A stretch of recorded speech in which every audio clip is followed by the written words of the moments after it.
Welcome to this Noon Wednesday Extra. Once again, I am Marissa Wojcik, multimedia journalist with Here and Now on PBS Wisconsin.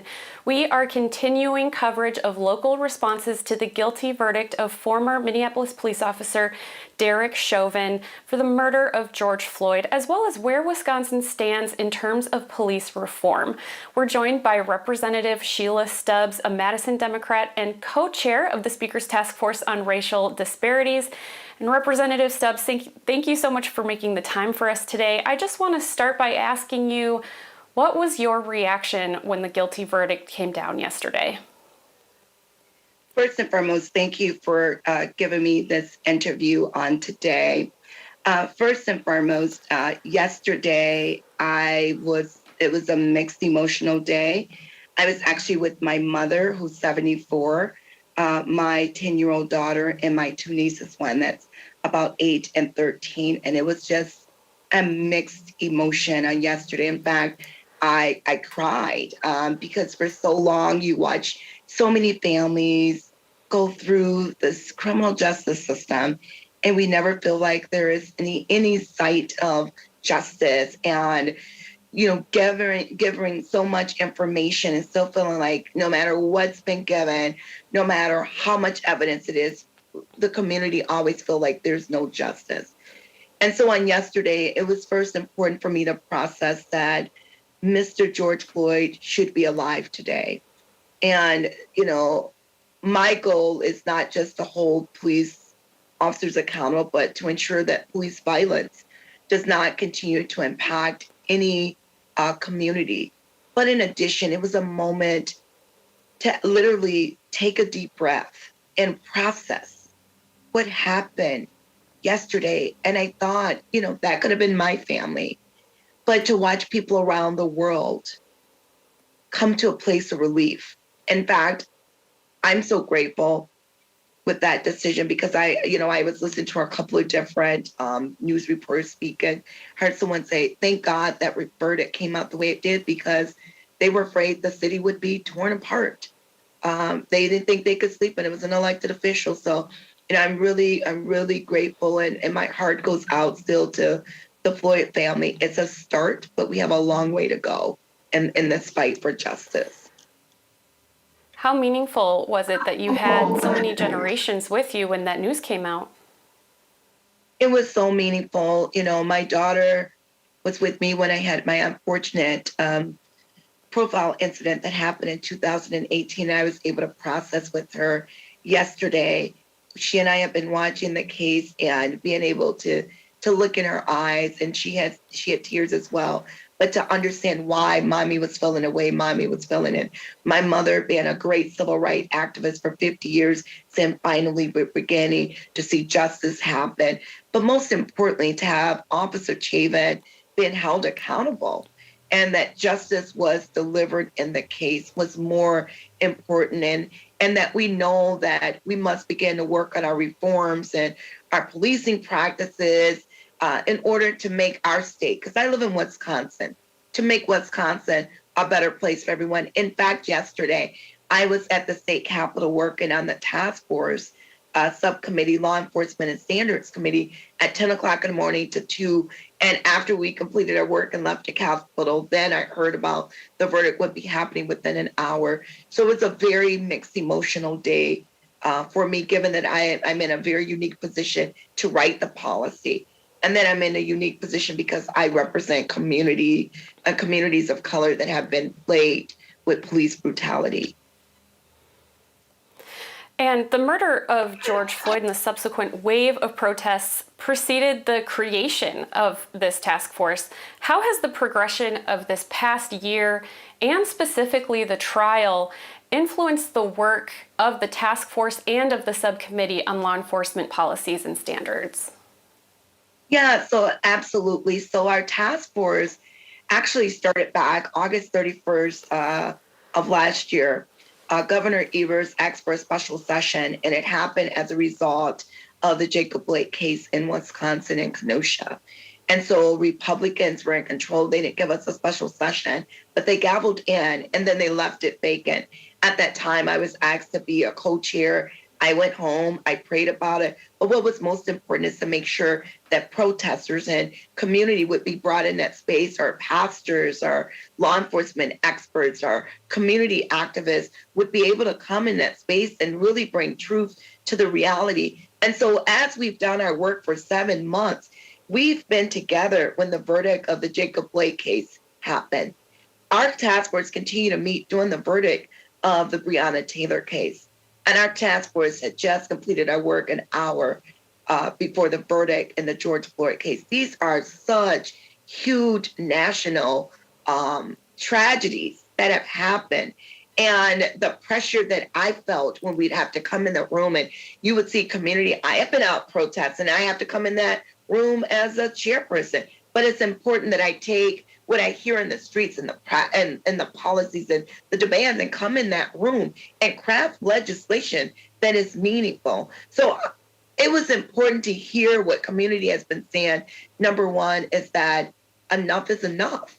And we've got to get to a place in our community where we begin to reform, our practices, because it's not there. But most importantly, we have to begin to hold people accountable. And yesterday's verdict showed me that Officer Chauvin was not above the law. And I think that brought merit to all the work that we've been doing, in the state capitol. We worked on reforms around the chokehold. Of course, we thought about Mr. Floyd and his family and what happened there. We worked on policy around the no knock warrant. Of course, we thought about the Breonna Taylor family. In fact, we Skyped with Tamika Mallory, who has been an activist, national activist around this work. So we looked at work across the state of Wisconsin, across the country, as we decided to craft our particular recommendations.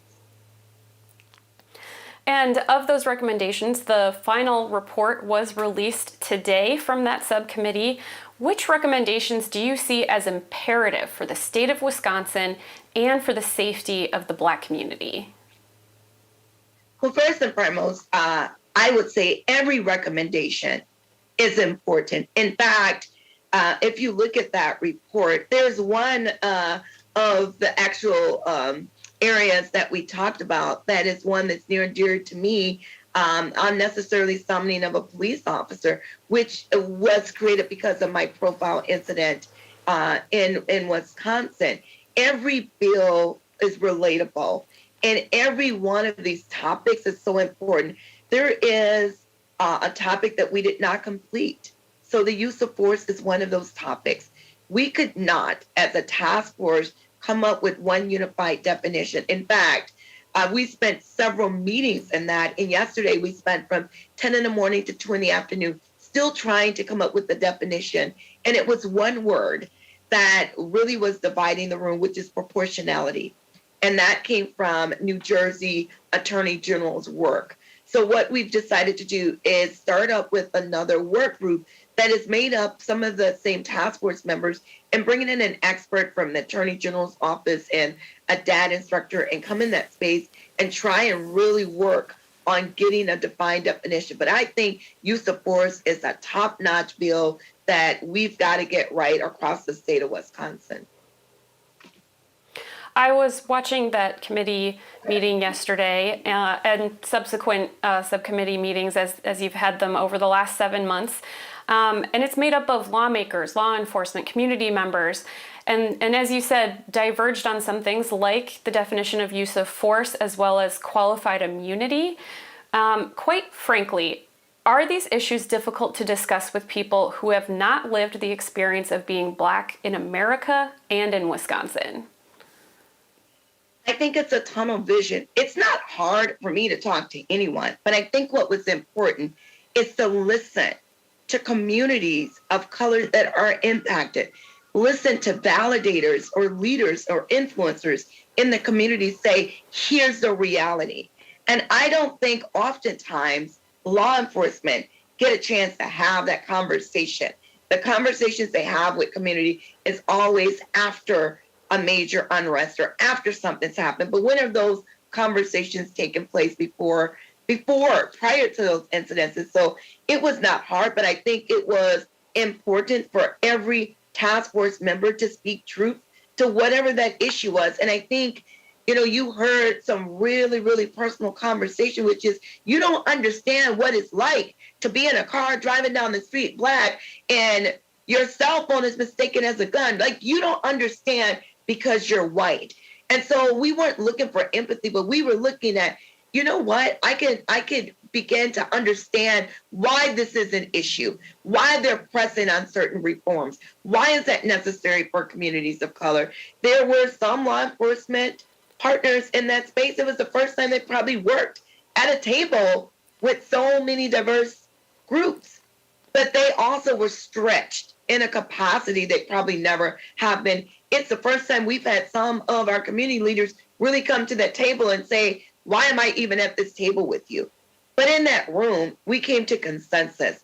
In that room, we had members crying at different times through the process. We had members yelling at different times. We had members need to get up and stretch and walk out and come back in. What you saw in that room was reality. This is hard work.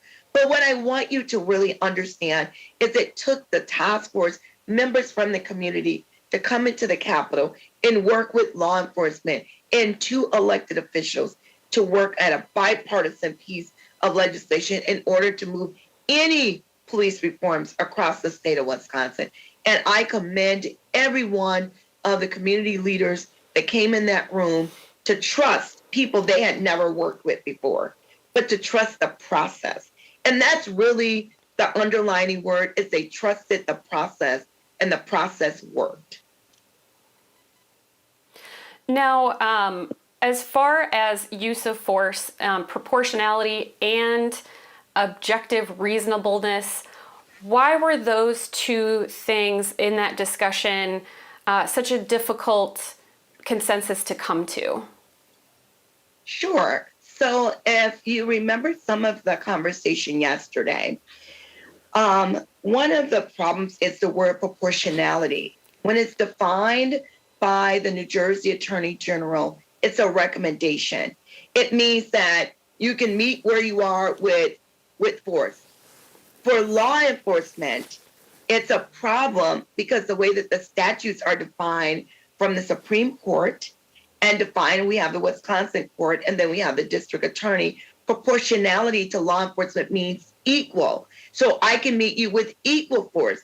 And that is very problematic for law enforcement. And so that's why they could not embrace the word proportionality. Instead, they wanted to stay with objective reasonableness and to meet you with the totality. And so that's why we have to take another opportunity to go back to use of force and then bring in someone from the debt training goal and someone from the Attorney General's office, General Call's office into the space and help them explain to us why these words are so hard. And it was just one word. In addition, with our next work group, we will be reaching out to the Attorney General office in New Jersey because he made a recommendation. And what one of the task force members wanted to do is take the recommendation with the word proportionality and make it a part of the Wisconsin statute. And that's where law enforcement said that word does not belong in the statute, but it can belong in a following sentence, but not the statute. And so I think it's important to understand why the New Jersey Attorney General wrote those recommendations. I think there were probably some unrest. He was probably responding to his community, but we don't know because we've not reached out to him. So this next work group, we will be reaching out to him. We'll probably meet for about a month, and then we should come forward with a standardized definition for use of force. To come down to one word, and in the Jacob Blake case, the officer was not charged because the law did not allow for it. That's a heavy burden to be making laws, and it can come down to just one word.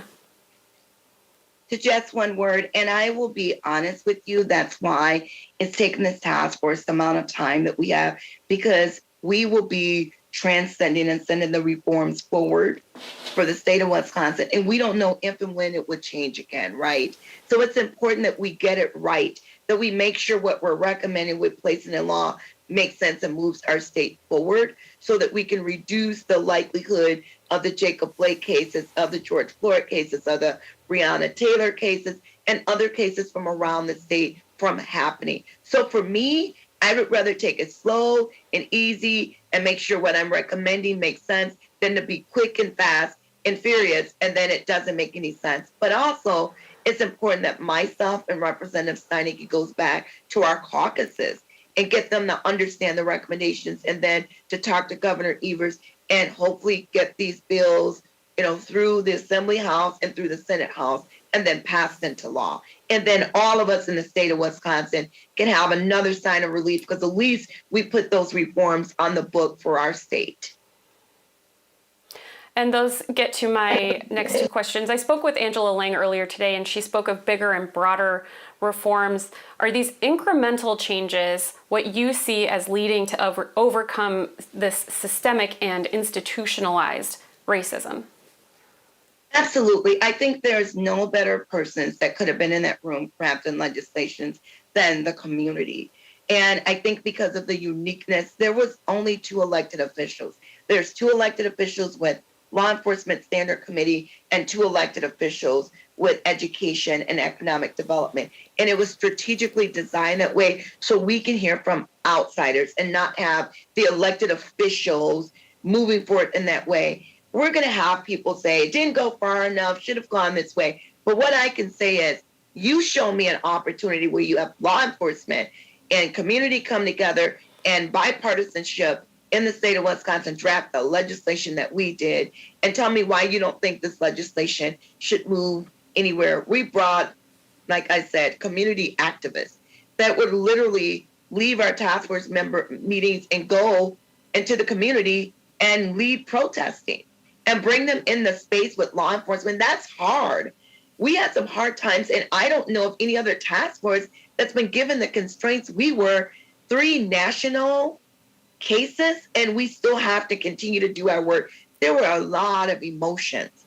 That's a lot of stress, not knowing what's going to happen with these cases. And, as things go on, we still maintain our focus. And I think that goes to show who was in that room, goes to show the leadership that was before us. And I'm really honored that Speaker Voss trusted me enough, and Representative Steineke, to be the Democrat to go in that room and really move forward with legislation and help choose who could be on this subcommittee so that we can have the right voices, move us one step further to law. Because right now we don't have the law. It's not there. So we are creating something that isn't even there yet. Do you see challenges ahead as these recommendations do move towards the legislature, a Republican-controlled legislature? Absolutely. So that's important because the Republicans are in control of both houses, and our governor is a Democratic governor. But because we worked bipartisan with the community, why on earth would our colleagues not want to accept recommendations from community that have spent 7 months becoming experts in these topics and in these scenarios? And so what I plan to do is share it with the caucus, tell them why this is important, and get them to be supportive of the legislation. That's the same track that, Steineke is working on. And then most importantly is introduce bills in May, and then get those bills passed, have them in the assembly, pass the assembly in June, and hopefully at the end of June, Governor Evers signs them into law. That's the track that Representative Stubbs is looking forward to seeing. Every day that we are spending not getting this done is a day too late. These bills have to get introduced. They have to get on the books. They need to get to our caucuses. They need to get into the Assembly and the Senate House. They need to get passed. And I can't wait until Governor Evers signs these bills in law, just like I can't wait when U.S. President Biden and Vice President Harris stands there and signs the George Floyd Act with his family into law. At that moment, that's going to change a lot of scenarios for people, especially people of color, that are feeling like they're not being heard, that they're not being looked at. In the state of Wisconsin, we have the worst disparities in the nation. This is the worst state to raise a Black family. Milwaukee is the most segregated city in the country, in the nation. So it is important in the state of Wisconsin that we really begin to address the inequities that exist at every age and every state of a person's life that are people of color in the state of Wisconsin. And remember, this legislation was drafted with people of color in that room. Who would argue with that? Representative Stubbs, we need to leave it there. Thank you very much for your time today. Thank you so much. Thank you for this interview, and I look forward to talking back to you when we have the bills introduced. Absolutely. And for more from Here and Now in PBS Wisconsin, you can visit pbswisconsin.org. Thank you so much for joining us once again on Noon Wednesday.